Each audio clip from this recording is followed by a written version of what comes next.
Hi all,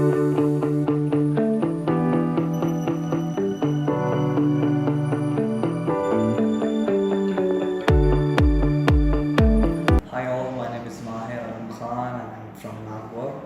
I have joined HISCM institution for certified investment banking course.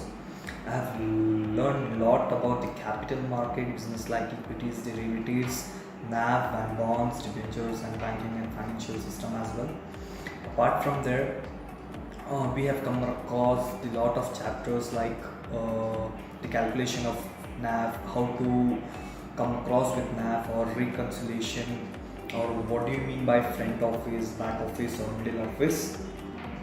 And in financial modeling, I have learned a lot about the ratio analysis option and IPO pricing module, and how to calculate and analyze the problems.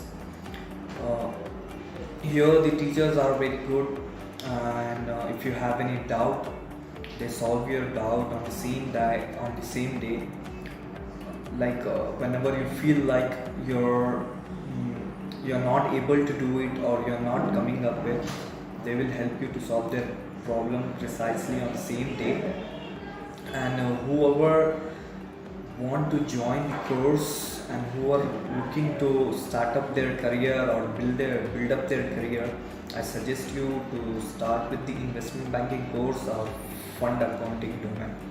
Thank you so much.